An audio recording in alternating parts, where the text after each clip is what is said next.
Good day to everybody. Um, I want to welcome you to this platform. As a relationship and marriage counselor, there's a lot that I've seen. And as a married person myself, there are things that I've experienced. There are sometimes that I weep, I cry a lot, asking myself, where did I get it wrong? Asking myself, what happened? And unfortunately, people did not help matter. Friends did not help matter. Family, made the matters worse. Friends will ask me questions like, "Are you still a pastor? Are you still a born again Christian?" It's like maybe we are falling short of God's glory, and that's why things like this is happening. And whether you like it or not, people, when it comes to marriage, there are hardship in marriage. There are struggles in marriage. There are things that you didn't prepare for, and it does happen to you. You don't prepare for bankruptcy. You don't prepare for sickness. You don't prepare for children misbehaving. You don't prepare for death of your children. You don't prepare for death. But these things happens in marriage. How do you go through these things? So, in marriage, I've listed here. I have a topic that I want to share: buts in marriage and how to overcome them. You can say hardship in marriage. You can say struggles in marriage, and how to overcome them. Every marriage faces hardship. It's a normal thing. Don't be lied to. Don't allow anybody to tell you lie. Do you know? Do you know you as a man, you can have a very tough, difficult wife. You as a woman, you can have a hard or a tough husband.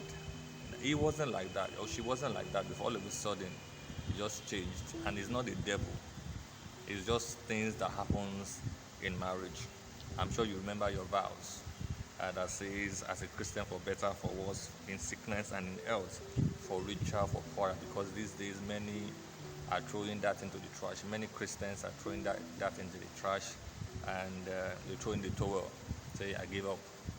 And I always remind people that the only way you can give up on your marriage, that the Bible says, yes, I know there's some silent things in the Bible, but the only way that Jesus talked about was in the place of adultery.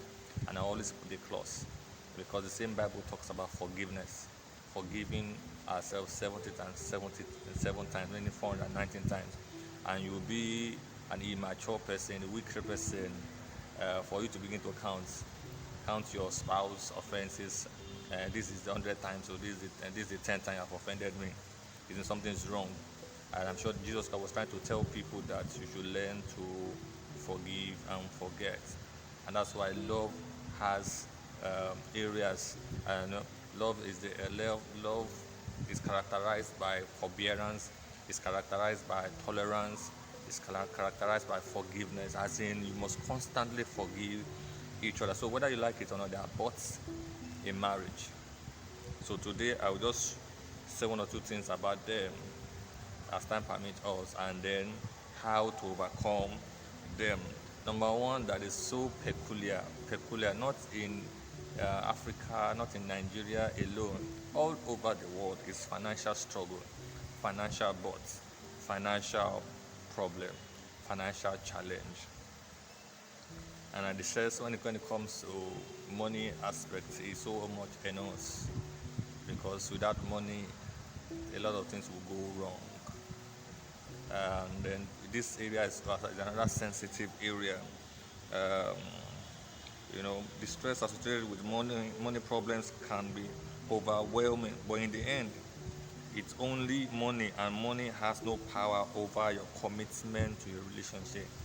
So the way out of this is commitment. Many people are not committed to their marriage again.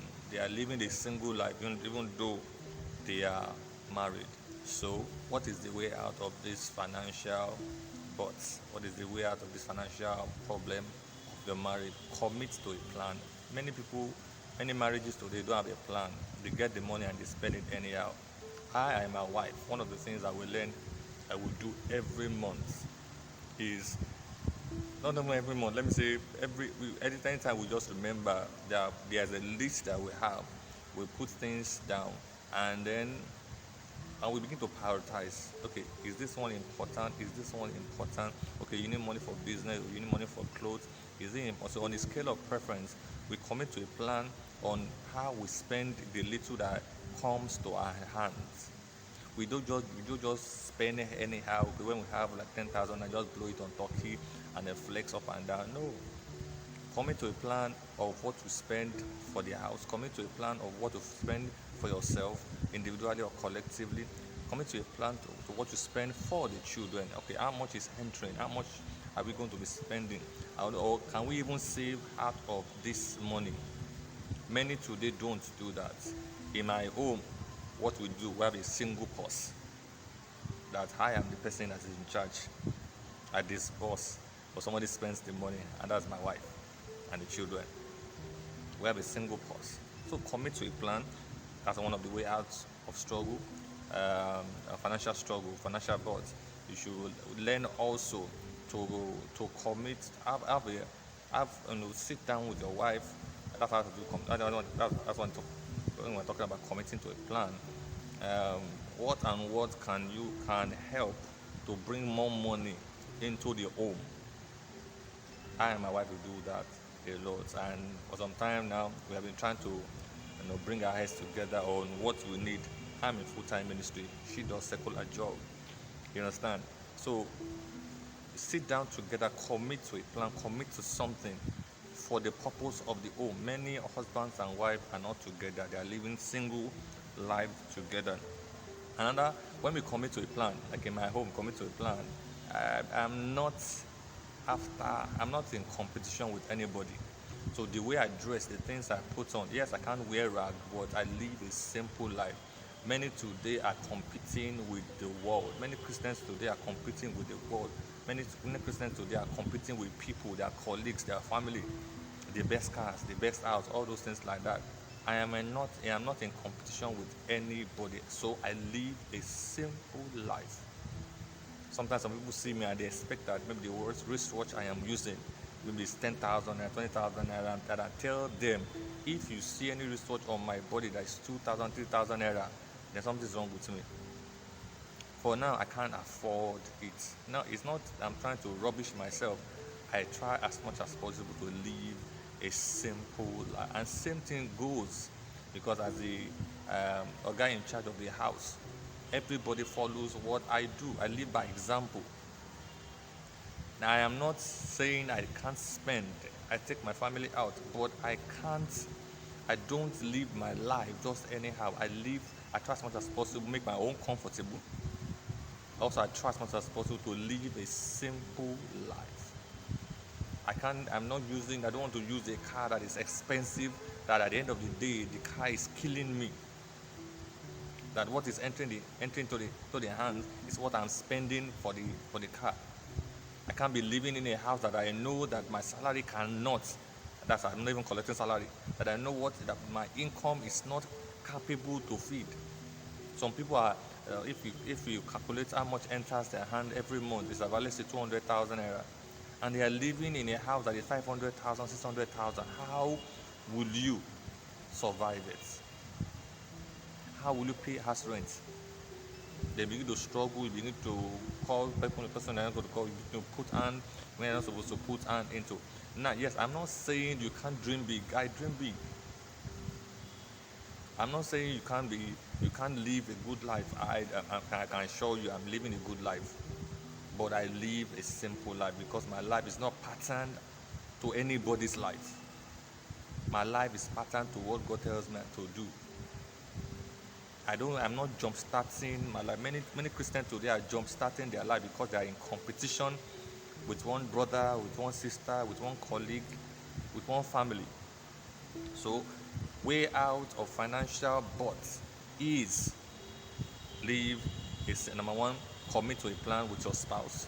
Number two, live a simple life. Live a simple life. Learn to live a simple life.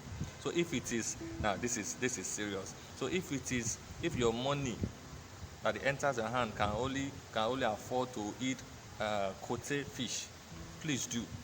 I remember there was a time I hate There's a fish called shawa in Lagos, Nigeria, if you're not a Nigerian person, if you're not a Yoruba person. And I don't like the fish because the fish has a lot of bones. So I don't, but there was a time things were not going well, so we had to calm down. I like eating Titus. There's another fish called Titus. As a matter of fact, one of the expensive fish in Lagos, Nigeria that I know as a man is croaker or kote. But so there was a time where it was only Titus that we were eating and turkey and chicken. As a matter of fact, our family doesn't like chicken, so it was turkey and Titus. But when things were not going well, we came down to shower. Coincidentally, I found out that when you fry the shower very, very well, it is sweet. And shower fish comes with egg. That's so when the person we bought, when we went and buy the fish from, saw us, why are you buying shower? I said, that is what we can afford for now.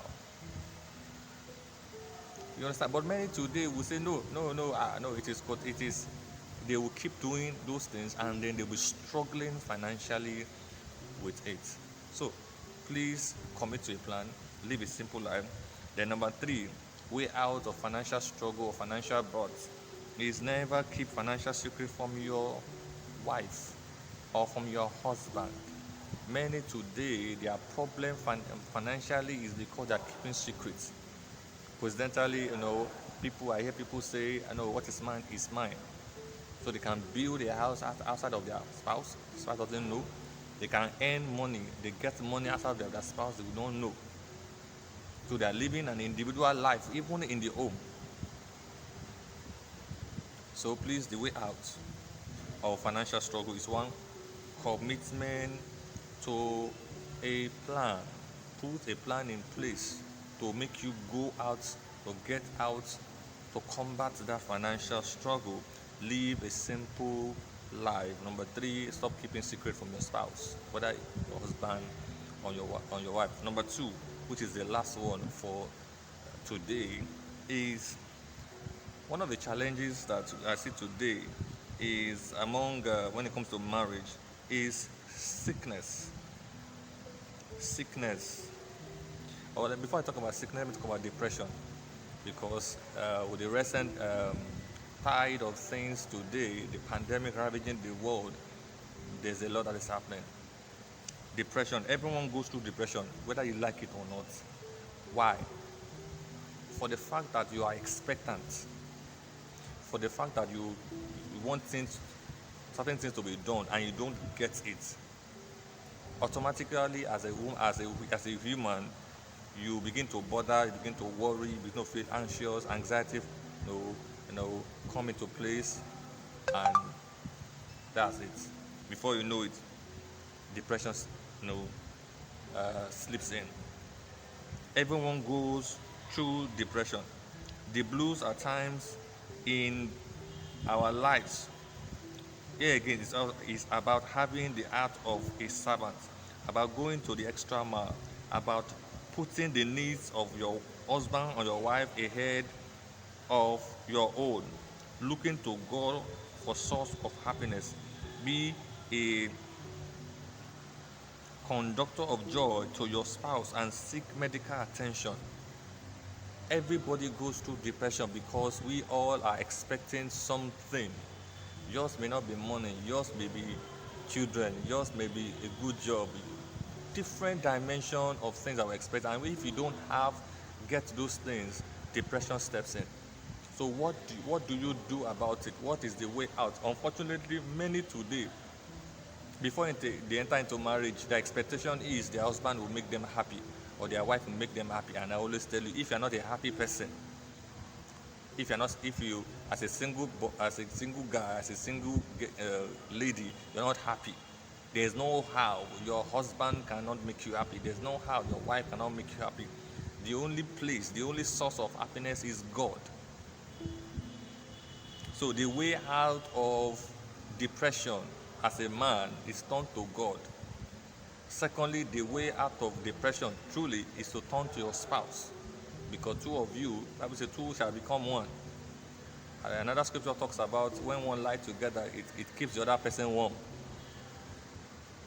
You understand? So it is important, it's imperative that you understand this simple thing, because we all go through depression.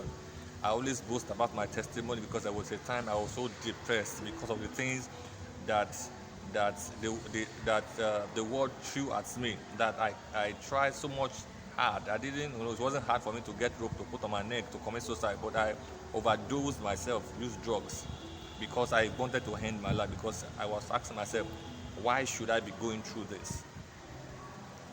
But thank God for God. I looked unto God and He saved me. And today I'm a testimony. So depression is one of the buts in marriage, one of the challenges you face in marriage. It's one of the problem you face in marriage. And the way out is, number one, God.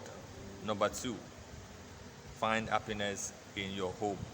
And your number one home starts with your spouse. So let me stop here. Please, I want to beg you by God's mercy, our platforms, social media platforms, Facebook, Instagram, and YouTube, ways that we reach out to people, teach people, share our thoughts with people, let people know the mind of God concerning many things. One of them is relationship and marriage, and as a relationship counselor and married counselor that I am, we try as much as possible to do that. So help to subscribe to our platforms so that you can get first-hand information about what we share. I'm sure you see on the screen our handle, all of them at Obadebola Praise. Subscribe. All these things are simple to do. Subscribe to our YouTube channel. Subscribe to our page on Instagram and Facebook also. All of them at Obadebola Praise. It is also important. Also, you can share your thoughts. People. One of the way out of depression I was talking about that I didn't add to that also is to share your problem with somebody. Like I always tell people, because I'm a pastor doesn't make me qualified for you to share your thoughts with me, share your problem with me. I always tell people, many pastors have put many homes in more problem, because they are not qualified, because they don't know. And many professional guidance counselors also have put many homes in problem because they are not godly. So I always tell people, look for a pastor that is godly and is a professional in this field, so that it will not spoil your home, so that it will not put issue in your home. Let me share this testimony. In my church, a pastor told a couple that the husband is the head of the home and the husband is wayward, cheats around, has slight HIV, and then the woman has treated herself, taking drugs, taking injection, close to 300K, and the man did not take anything. And the only counsel the pastor could give them was, the husband is the head of the house, you cannot deny him your body. That to the extent the husband raped the wife, that the marriage they've divorced today. The pastor wasn't qualified enough, doesn't understand these things, and he counseled them wrongly. So I always tell people, a problem shared is half solved. So you see on the screen our numbers that you can call a guidance counselor, speak to that person can help you and pray with you.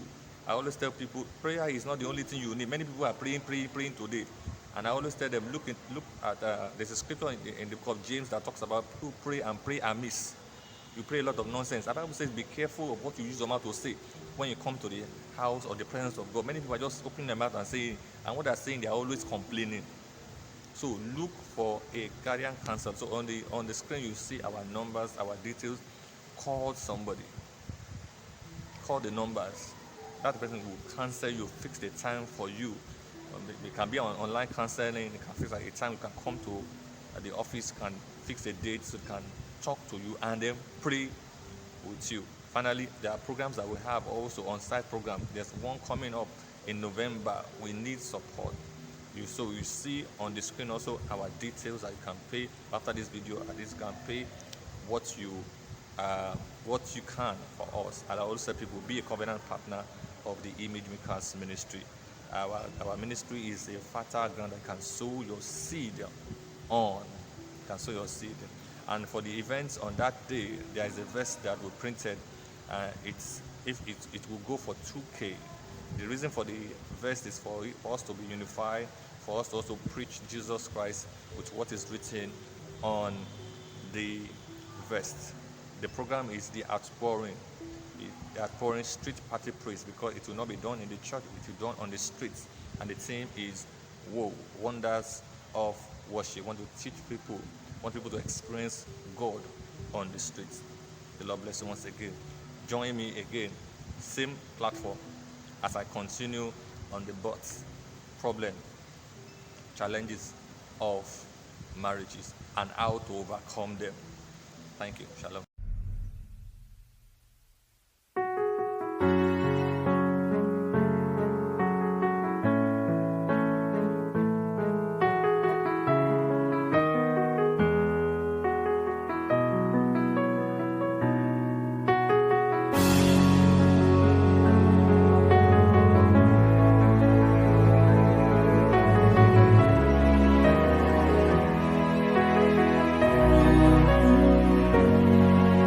Your mercies are new every morning.